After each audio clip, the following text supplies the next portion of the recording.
and thank you for joining today's teaching. Whether you are attending online or in person, thank you very much. We are practicing again together for the benefit of all sentient beings. Make sure correct your motivation. Practicing Dharma together is more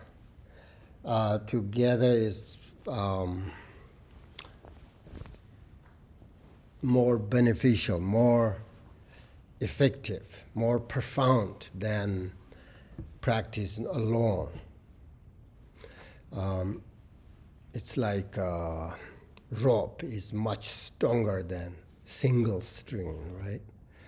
Therefore, a harmonious Dharma community is essential in Buddhism because it supports our practice and it helps us grow together.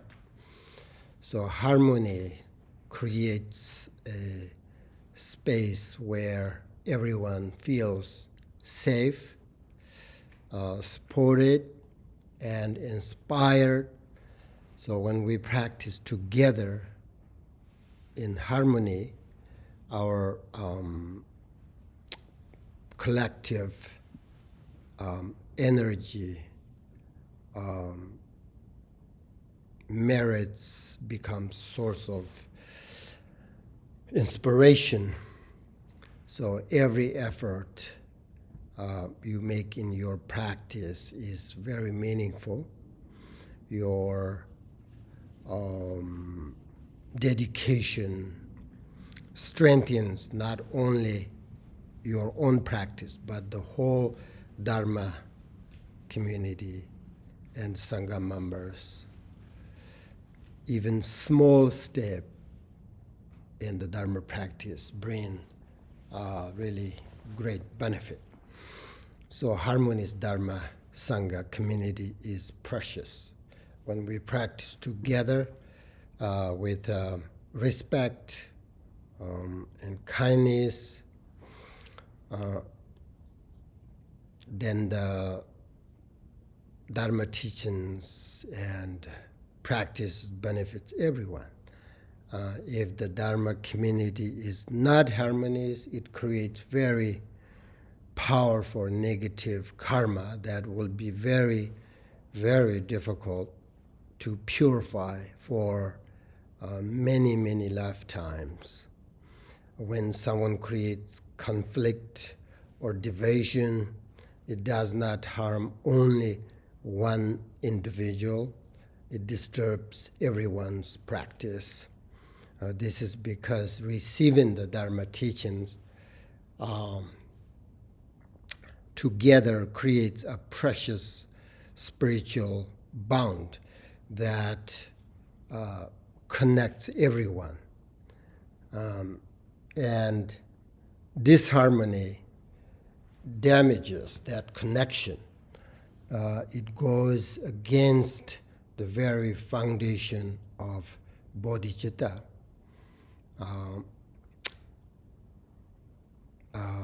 And disharmony destroys trust. Your compassion diminishes. Your negative emotions grow stronger. And also you turn against the lineage and their teachings. So this is exactly why it's difficult to purify that karma for many lifetimes. So a sangha or community is a place where people come to practice virtue, cultivate peace, and more importantly, follow the same path. So a harmony sangha provides encouragement and a sense of belonging so you never feel lonely.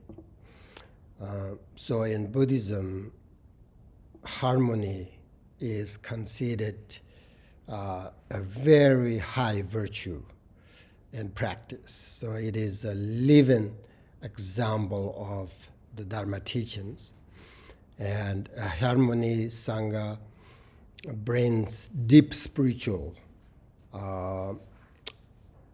and practical benefits. So when people treat each other kindly, faith in the teachings naturally grows. When the community is peaceful and respectful, the mind feels safe and peace, calm. This creates an environment where meditation becomes deeper. So respect is one of the most important qualities in life. Respect each other builds trust, strong relationships, and peaceful environment. And it shows your good character and understanding of others. So, in short, a harmonious Sangha protects the Dharma, supports everyone's growth, and creates a peace where profound teachings can flourish. That is the main reason why Buddha Shakyamuni established the three jewels. Through practice in the Dharma, one can become a Buddha, but without Sangha, the Dharma cannot continue, and without the Dharma, there is no Buddha, no bodhisattvas. So in this way, disharmony has the power to destroy the three jewels. The three jewels represent the essence of Buddhist teachings, the core meaning of Buddhism, basically. So therefore, I wish for nothing more than a harmonious Sangha, a Dharma community where I can share all the profound teachings that I have received from this great lineage. So therefore, harmony and kindness of heart are the most important foundation for receiving all these profound teachings. So I'm very happy to share these profound instructions with all of you. Having said that, now today I'm going to, as you know, talk about one of the Atisha's heart treasure teachings called the 21 supreme aspects of the path. 21 aspects of the path. Today, May, 21st of May, March, that's right, not May.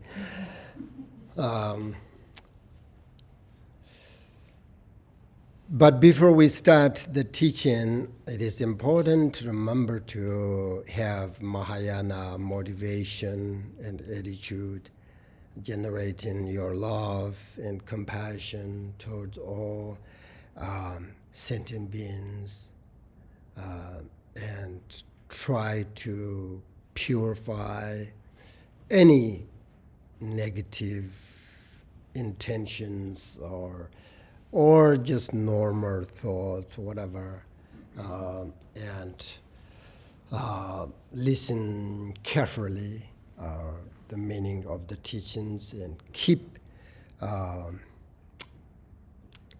teachings in your mind. Now it starts with this teaching with questions. It says the three masters, Ke, Ngo, and Dom, asked Atisha, what are the most essential aspects of the path? Ke means curtain. Curtain Zonji. They have long names. Ndom Tomba Jarin Joni, Lorden Sherab, all this. So they say that this is perfect. Ke, Ngo, and Dom. You should remember that's good. So they're the main student of Great Master Atisha's, right? So these three asked him these questions. So important. So the first is, what are the most essential aspects of the path?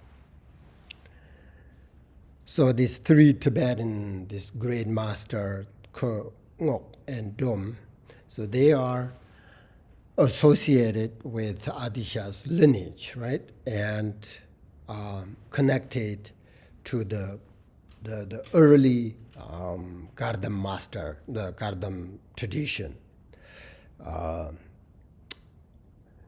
So these masters studied with Atisha and then asked him the most important aspect of the Buddhist path.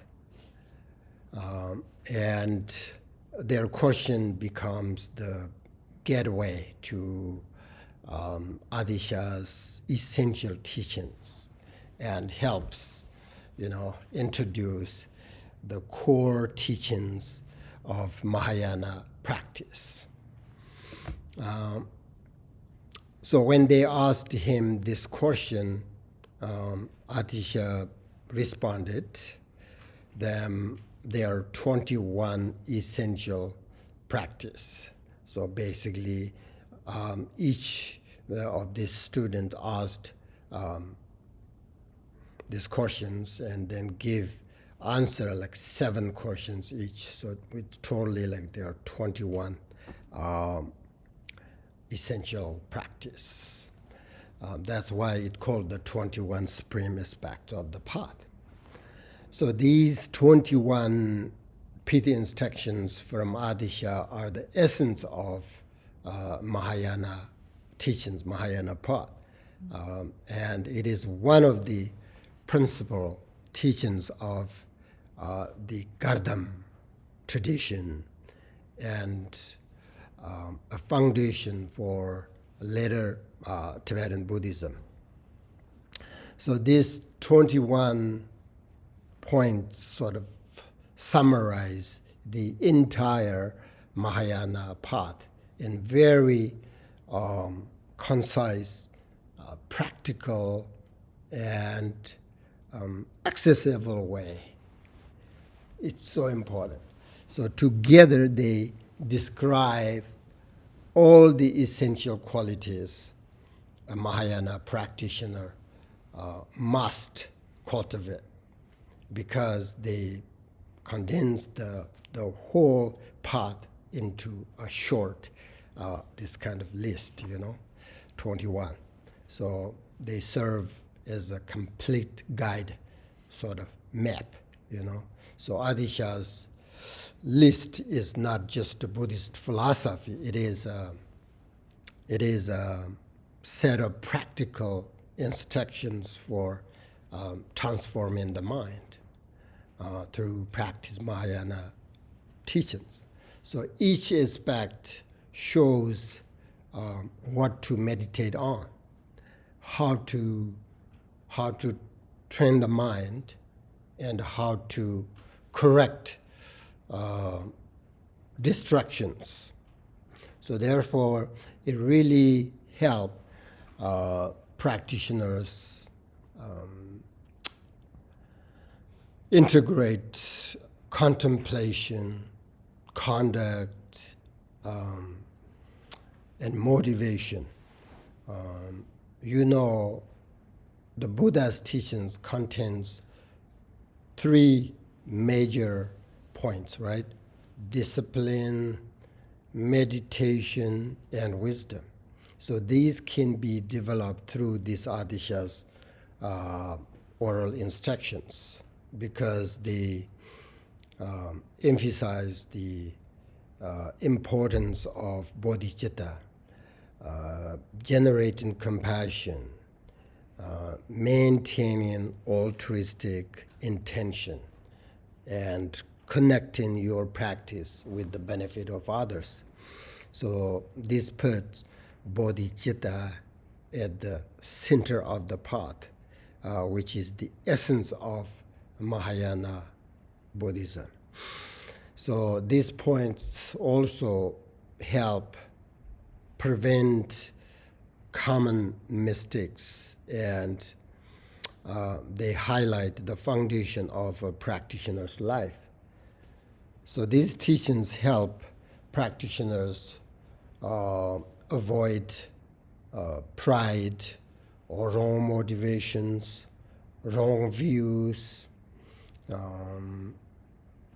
unrecognized distractions, and they also encourage humbleness, discipline. So, very important. Atisha repeatedly emphasizes pure motivation, respect, mindfulness, and moral discipline. So these qualities keep the practitioners grounded and prevent the ego from obstructing practice.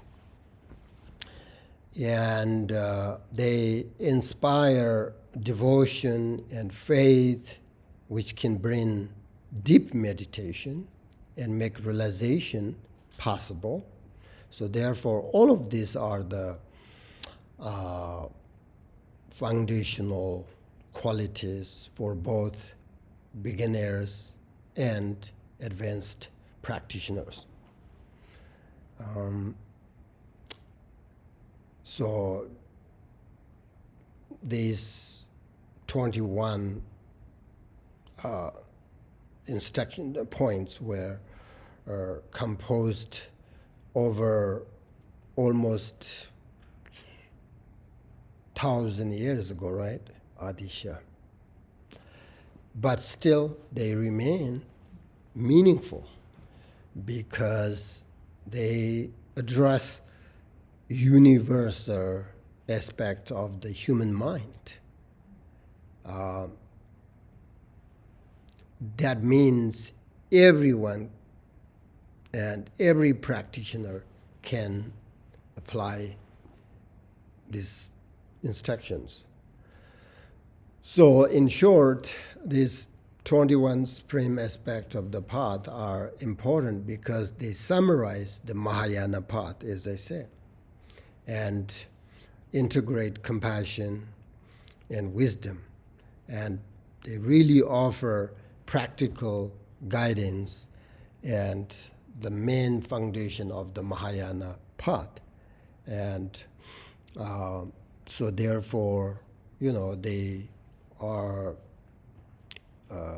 not just you need to keep them in your mind and remind yourself these 21 supreme aspects of the path all the time. I mean, just receive them once, not enough.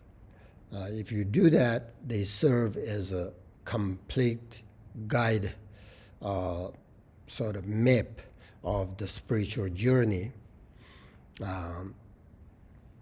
So therefore, very important. Just let you know the benefit, the benefit of this instruction, so that you can see more all these teachings, the meaning, and want to practice and put them into your everyday life. Now, okay, that's the kind of summary of the benefit of this 21, instructions. Now, the first, the essential aspect of the path says, the best knowledge is the realization of selfishness. In Buddhism, the highest form of knowledge is not intellectual understanding or just memorized teachings, but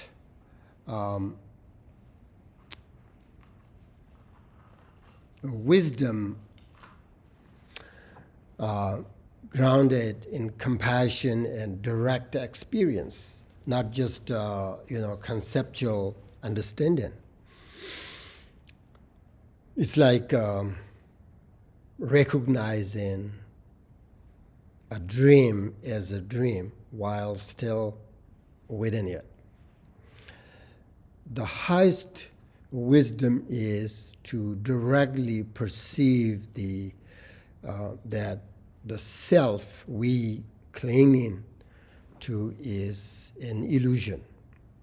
So this realization cut the root of suffering, because attachment, anger, fear, and jealousy, all this, arise from ego clinging, right? So realizing selfishness opens the heart and allows bodhisattva to arise naturally. So when the ego dissolves, suffering dissolves. So this insight realization is the highest form of knowledge and the foundation of enlightenment. That's why here it says the best knowledge is the realization of selfishness. Realization. Selflessness. Best knowledge is the realization of selflessness, not selfish. Realization destroy the selfishness, right? So that's the first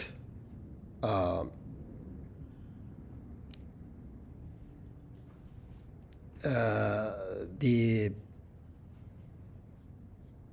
sort of Atisha give they said what are the most essential aspect of the path, right? So the first is the realization of selflessness. There is a story that when Milarepa become very famous, you may have heard this. Milarepa, of course, became very famous for his realization, and there was a Gebshi, named Zakpapa, right? Zakpapa, Geluk Gebshi. He became very jealous. Before Milarepa, he was the most kind of famous Gebshi Khenpo, Gebshi means Khenpo, in that area. But then Milarepa became very famous. So then he sort of became very jealous. And one time there was a large gathering, a party, where both the Milarepa and this Gevshi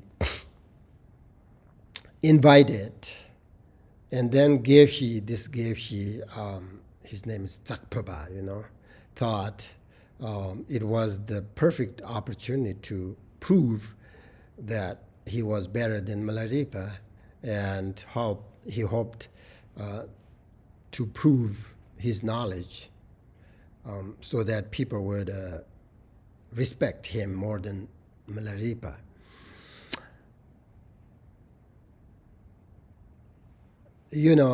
This kind of competition, right, between teachers still happens today. If you are not really everything is intellectual, then, intellectually you know a lot. But there's nothing really inside, then, this kind of jealous and competitions, So anyway, when the Gevshi arrived at the party, and Milarepa was already there, and Gevshi sort of immediately tried to, challenge it, Milarepa to, they always debate, between, all this Buddhist philosophy and all this. Milarepa never learned and studied Buddhist philosophy. And Milarepa was there, and he sort of replayed very calmly and said, in intellectual learn, you are better than I am. And I possess the highest kind of knowledge, that is, the direct realization of true nature of mind, whatever. So therefore, he said, Milarepa, there's no need for us to debate. Please take your time, take your seat, and let people enjoy their gathering. And hearing this in front of so many people, she felt sort of deeply embarrassed.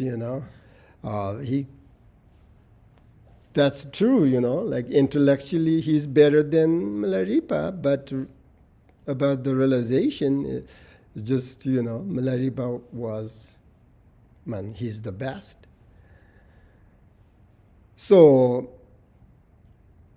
as Buddhist practitioners, it's very important to understand this, studying many books and receiving many teachings is, of course, great, right?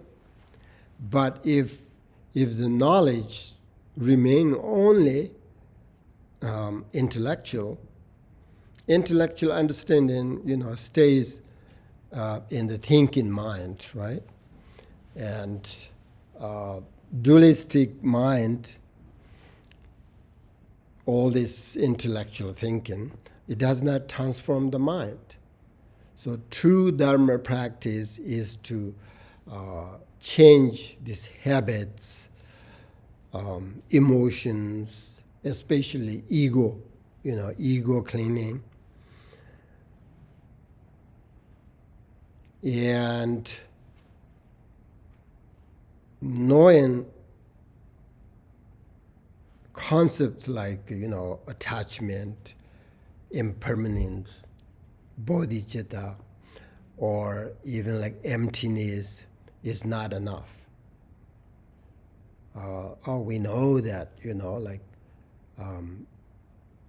these concepts of permanent or attachment, all these are the root of the suffering. We know that, but just, that knowledge remains only, intellectual, so it's not enough. That means suffering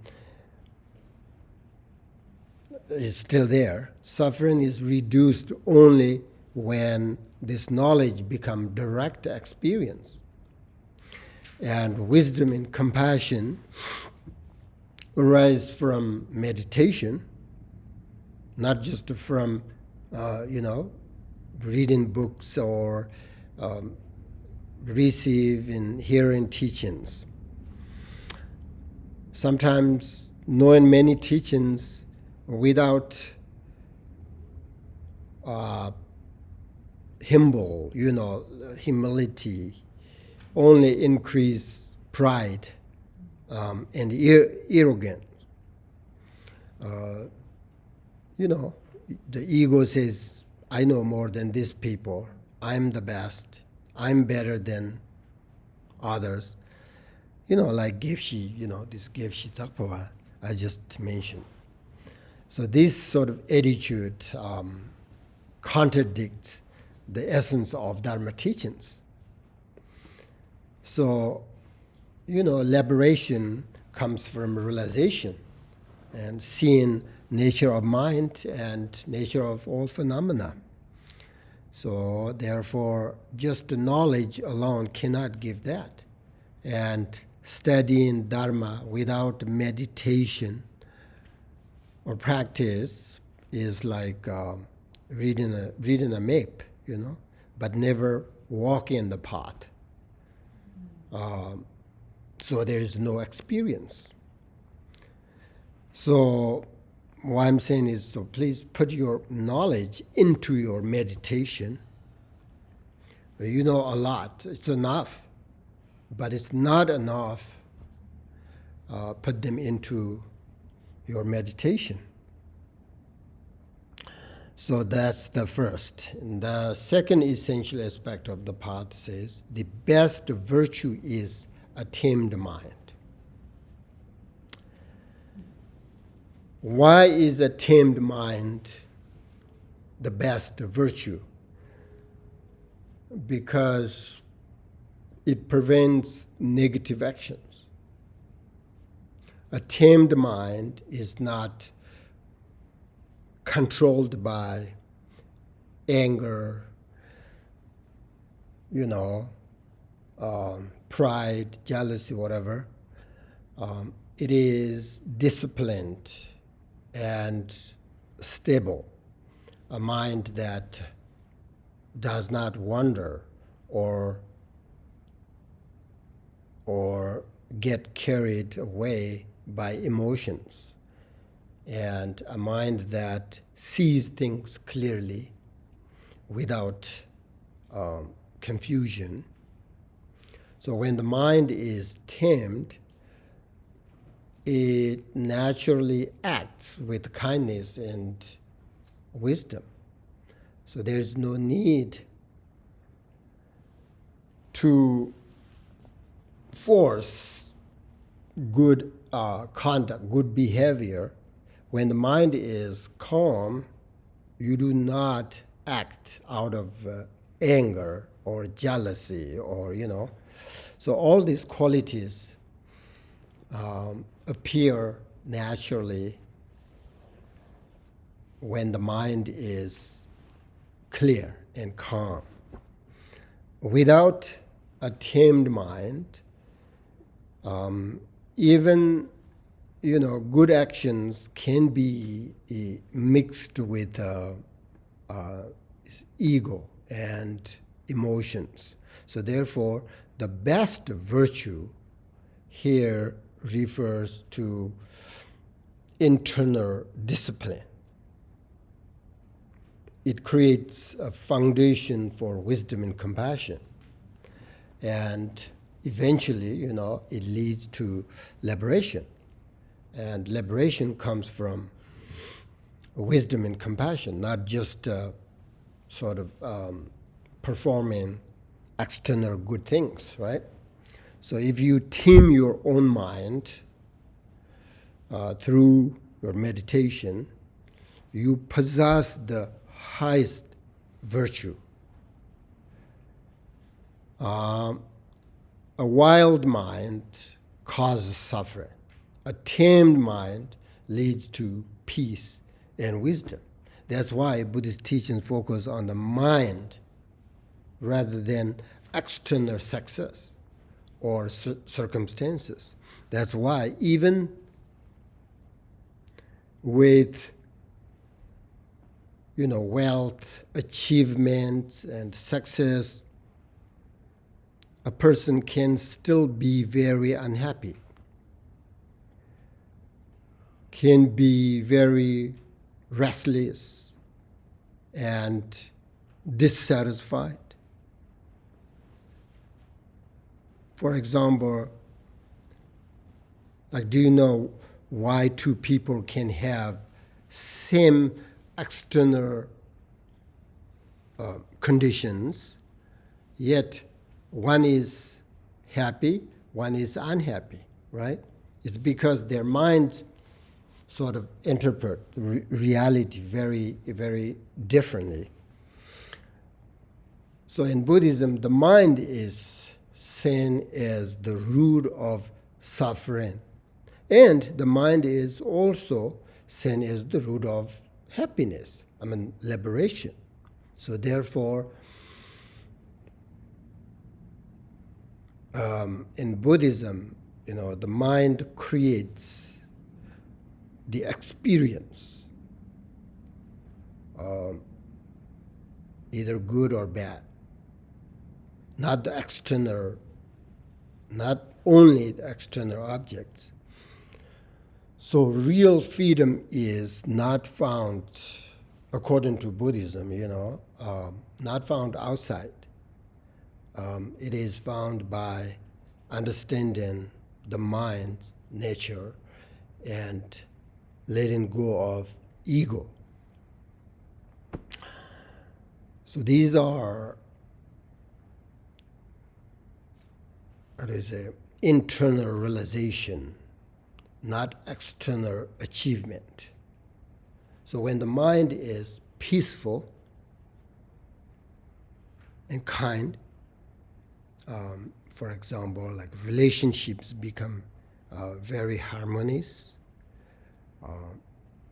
your decisions become very clear, your words become very gentle.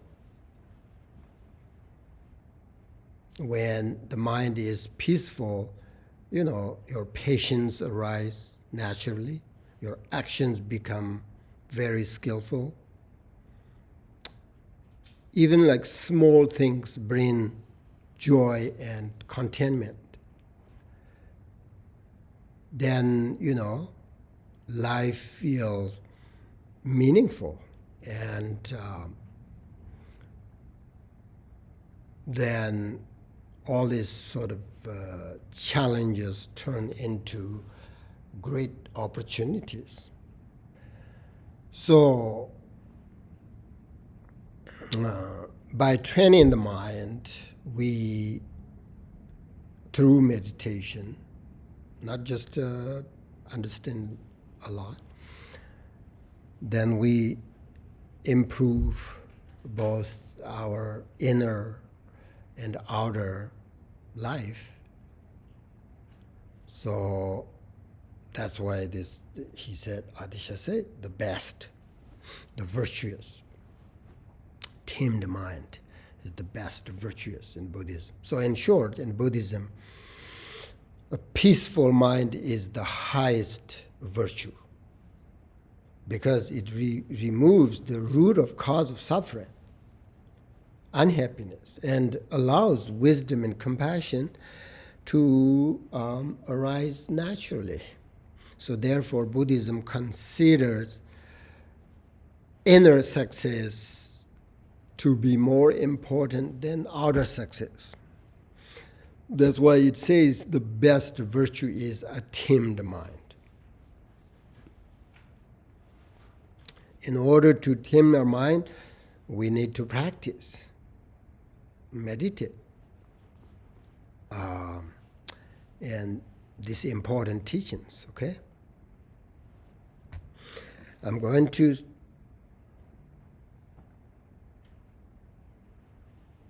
stop there. Then, meditate. Now meditate a little bit. Now we will also remember the again recite the World Peace Prayer written by Tonton Gyalpo, as we usually do. So we dedicate this practice, these prayers, these teachings to all those who have lost their lives, those who are injured, those who have lost their families, those who are living in very difficult situation with fear, uncertainty, all that. We have to also we imagine that all from the Buddha, bodhisattvas, and also from your own mind, heart, filled with love and compassion, bodhicitta. Then if you want to visualize, a beautiful, vast, profound light of sort of peace, and that spreads throughout the entire world. You can visualize that. And this light, reaches every place of all this conflict, dangerous, whatever, calm, and the fear, anger, hatred, everything. And bring, safety and harmony to all beings, including the animals. And then you allow deep love and compassion to arise in your mind for those who suffer, and also for those who cause suffering. So focus more deeply on your compassion and your bodhicitta, and then send them genuine wishes and kindness. Then we say these prayers, and we dedicate all the merit to the peace and happiness and freedom, and awakening of entire world. Okay.